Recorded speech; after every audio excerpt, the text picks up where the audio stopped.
WWE has not learnt their lesson from last year and have pretty much repeated the same mistakes of this year, with the exception of the WWE Undisputed Championship match being the best match on the card, and also a match that featured John Cena. Well, I guess every once in a full blue moon, Vince McMahon gets it right. Once! Now onto the card.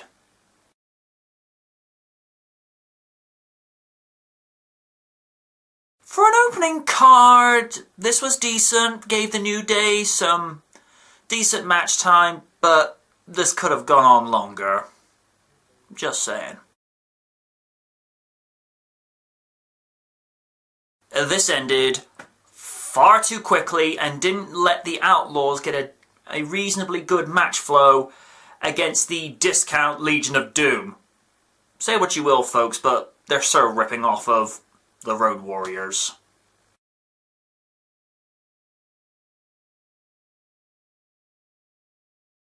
This was a decent championship match with the seeds being sown that Miz and Mizdow will more than likely split up. And Sandow is getting more and more over with the fans than the Miz. Are you surprised? I'm not. This was too short and nothing of value was lost, with the glorified Barbie twins getting the win. Also, Bella's pro tip? The whole loser gesture hasn't been popular since Teenage Dirtbag. That reminds me. Jason Biggs called. He wants his movie back.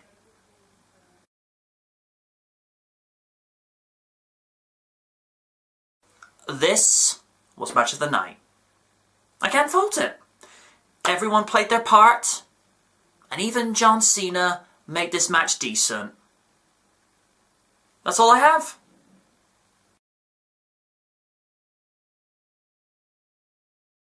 Oh boy. Where do I start? While it was great to see Bubba Ray Dudley and Diamond Dallas Page, it's DDP, get some decent guest spots, and Page can still cut a good diamond cutter. You're beginning to see where Randy Orton gets the RKO from. Not necessarily a rip-off, but you can definitely see the influence. Besides, diamond cutter out of nowhere, well, no, I suppose it's got a decent ring to it. The rest of the match, however, felt boring, with fan favourites like Daniel Bryan and Dolph Ziggler being thrown out like they were afterthoughts, for shame, and Reigns winning just left a bad taste in people's mouths. Now, let this be said, I have no issue with Roman Reigns winning the Rumble. He was just doing what he was told to do. I felt Bryan should have been booked to win the match, but what would I know? I just do good ideas. And now, on to this week's SmackDown. Where this week it was live from Hartford, Connecticut. Because as we all know, Raw was cancelled live due to the unprecedented historic snowstorm. And, just be serious for a moment. Hope everyone stayed safe over there, because there are times Mother Nature is not to be trifled with. Just saying. I have something to say. The show isn't even 5 minutes in and Pinocchio wants to talk. Aha! Well, I may as well go and do as former diva Ivory would do and go hoover the carpet, because the game is likely to be here for a while, and knowing his track record and what Jim Cornette has had to say about him, it's more than likely to be a while.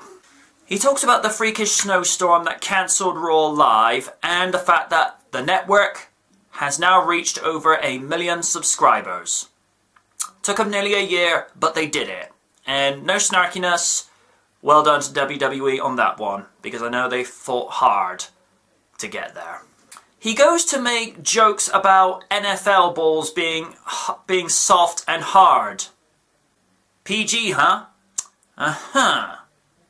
He then goes on to say that he will face Sting in a confrontation at the WWE's newest pay-per-view in February, Fastlane.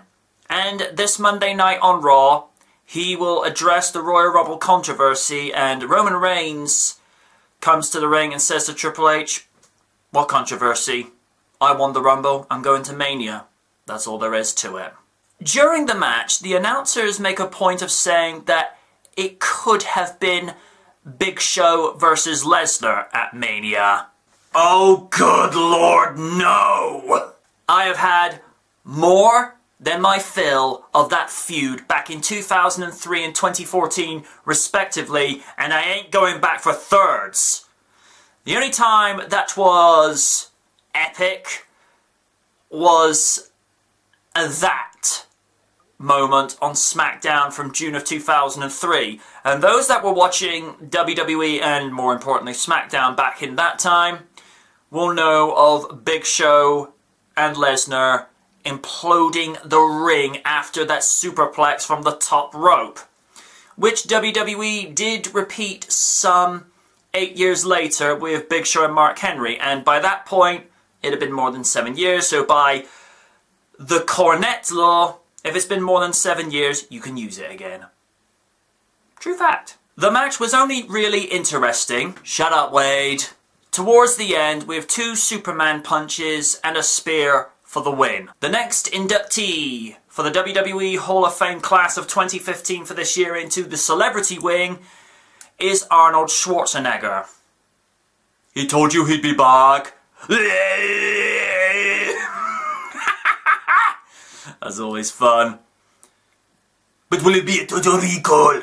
If it is on Monday Night Raw, yes it will be. I'll be back. It seems Seth Rollins is communicating through the means of the WWE Speak and Spell program. And by that, as he reminded the people of the WWE universe that he is the future. Yes, I am aware that sounded a little bit Dalek, but I'm just guessing that's how Speak and Spell sounds as well. I could be wrong, though. Wouldn't be the first time, either.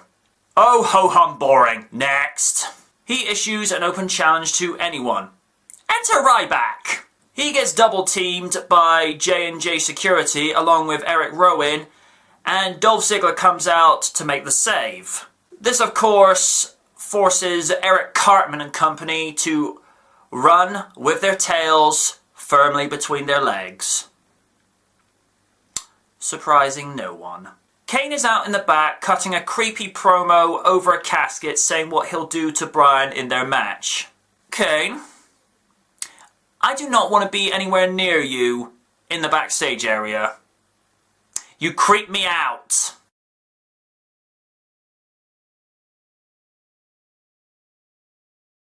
A brief match with Tyson Kidd picking up the win via superkick. And it has to be said, this guy has been underused and underutilized for too long. I think him and Cesaro are being groomed for a tag title reign. I have something to say. Trash talking between the two, with Rusev complaining that he has to face Cena at Fastlane and he is a man of the past, which there's probably some truth to that. And Cena retorts back saying that Rusev needs to learn the meaning of the word respect. I couldn't help but notice a slight feel of Cena's thugonomics persona in that. Maybe there's a hook for the guy yet. An interview with Paige that gets interrupted by the WWE's Paris Hiltons, mocking the fact that Paige has a title shot and that she's pale and looks like a vampire. Here's the thing, Bellas. Paige is actually probably more natural compared to you. I think some of you guys know what I'm talking about. And then they go to accost her. Paige, I beg of you, please take that belt off of Nikki at Fastlane, because as we all know, she only has that belt because of lip service she paid to Steph. the wannabe Legion of Doom pick up the win after Stardust blind tagged himself into the match and got accosted by the opposition. I can see the road splitting up sometime soon. This is not best for business. And yes, Weavile, take a drink. The Miz gets owned by a magician, and the yoke is on him. The magician is also a fan of Sandow. Aren't we all? Bray Wyatt goes to cut a promo. Skipping.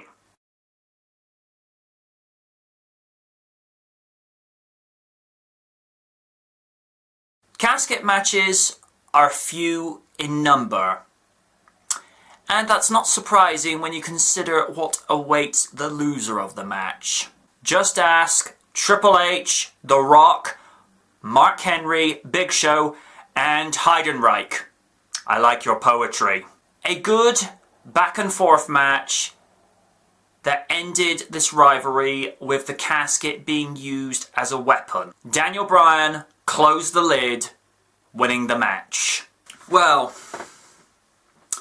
this has to be said, with a slight improvement on entertainment value in regards to what took place at the Royal Rumble in Philadelphia last Sunday, SmackDown got to a strong start in the run-up to Fastlane. I think WWE's got a lot of work to do between now and WrestleMania, because two matches that we know are more or less going to be on the card. One, at this moment until further notice, is Roman Reigns versus Brock Lesnar for the WWE Undisputed Championship. But I get the suspicion with the events that are going to happen on Raw next week is that Triple H will either make Reigns re-earn that spot for WrestleMania, or will put the contendership on the line at Fastlane. And has to be said, I don't know why they keep doing this. You win the Rumble, that's it. You don't go having to defend your right for WrestleMania when you had to go through 29 other opponents in the Rumble just to do it. So we'll have to wait and see what happens. And the other match that's being touted for WrestleMania is Daniel Bryan versus Dolph Ziggler, which I honestly think will eclipse everything. This will, that type of match will, when you consider the two grade A awesome superstars in former Undisputed Champion Daniel Bryan and former World Heavyweight Champion Dolph Ziggler, it's like Rock versus Austin. It's like Shawn Michaels versus Kurt Angle, or Shawn Michaels versus The Undertaker. It's that match that you know is going to get results, get the people to go crazy in attendance and at home, because both of these superstars are beloved, not just for their personalities, but their in-ring skills are some of the best, if not the very best, that WWE has to offer at this time. As far as SmackDown goes tonight, decent matches. Segments were kept to a brief minimum despite Triple H talking for 10 minutes. Yeah, those are 10 minutes of my life I want back. And the main event, it's one of the best main events I've seen on SmackDown for a while. I might go on a tangent and say that Kane and Bryan has been done a little bit too often in the last 3 years, but it's one of those match types that you can come back to grind out a result. It's in the same context that if your pay-per-view lineup is lacking, you just call on CM Punk and Daniel Bryan to put on a good match, but mind you, this is before CM Punk walked out. And the fact that WWE decided to take shots at CM Punk through Dolph Ziggler last week on SmackDown, it's like, first and foremost, people, don't blame Dolph Ziggler for that. He's just being told what to do. In the same context, when in Raw of 2002, before King of the Ring, The Rock returned and said Austin can take his ball and go home. That was not Rock saying it. It might have been The Rock delivering it, but it was the script done by the writers purely just to try and make Austin feel bad for what happened. And we don't need to go down that road again.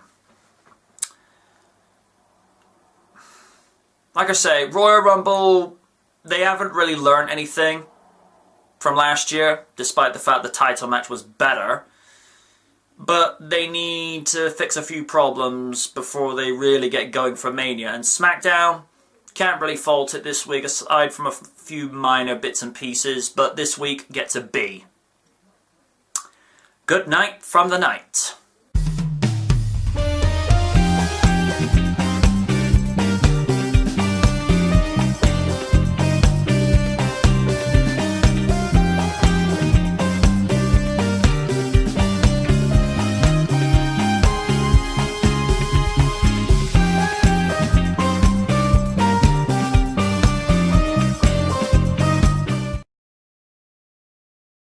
Well, I may as well go and do as Ivory... I may as well go and do as former WWE Eva... WWE Eva? It is a WWE Eva Marie. Botch!